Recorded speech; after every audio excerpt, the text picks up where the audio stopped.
And he's one of these guys who, he's like Clarence Thomas, black Republican who believes in pulling yourself by your bootstraps, rather than, to me, understanding the systemic racism that African Americans face in this country and other minorities. He doesn't get it, neither does Clarence.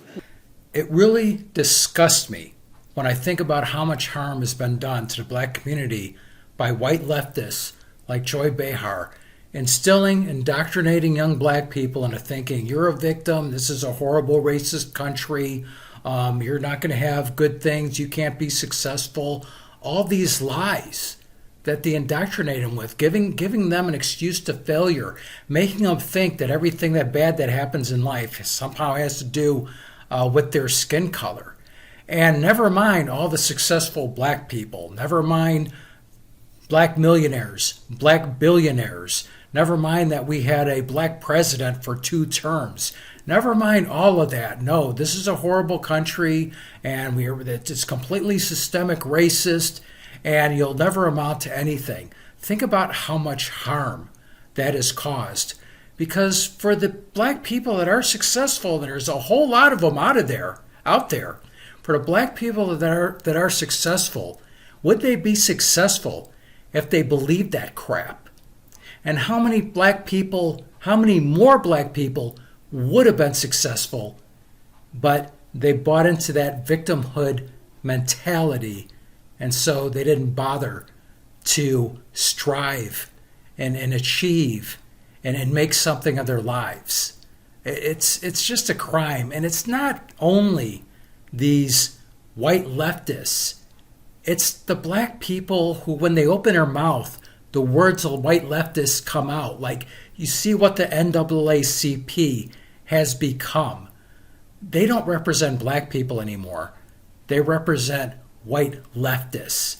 They're all in on the gender and ideology insanity. That's not where the vast majority of black people are, at a greater percentage than white people. If you go to a white leftist college and ask students if men can get pregnant, they'll say, oh yeah, you go to any pretty much black neighborhood across the country and you ask black people if men can get pregnant, they'll look at you and go like, what the hell are you talking about? So the ideology is not a black ideology. And once again, how does this help young black people to be told that they're not going to succeed, this is a horrible racist country, rather than telling them, you know what, hey, I went to high school in the 80s. In the 80s, number one talk show, Oprah Winfrey. Number one television show, The Cosby Show. Number one athletes, Mike Tyson, Michael Jordan, well, in the later 80s. The 80s is when Neil deGrasse Tyson started making TV appearances and then became synonymous with smart. If you Google images of smart people, you'll see Neil deGrasse Tyson.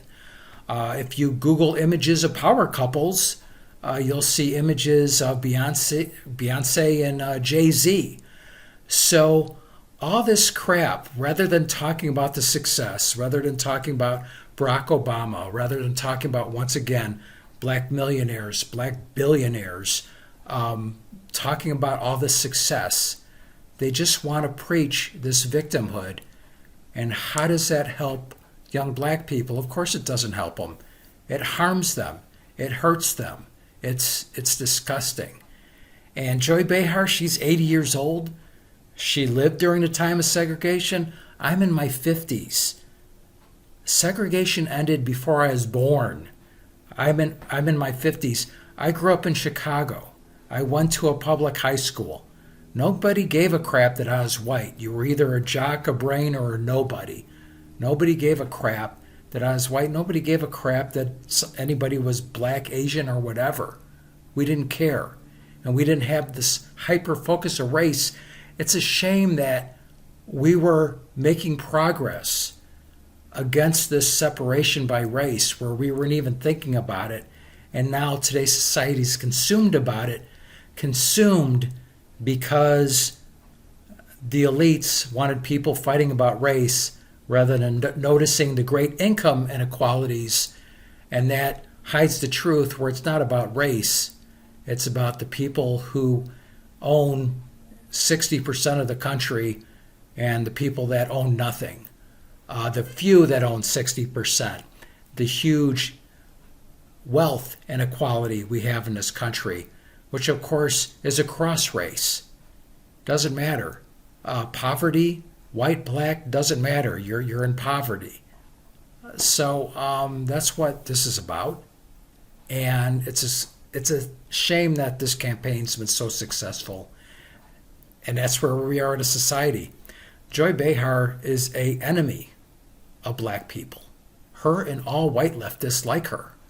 They're the enemy. And once again, the black people who, when they open their mouth, the words of white leftists come out, they're also the enemy of black people. Don't adopt the victim mentality. Adopt the victor mentality. If you're black, you could be synonymous with being smart, like Neil deGrasse Tyson. You can be successful, have amazing success, like Oprah Winfrey.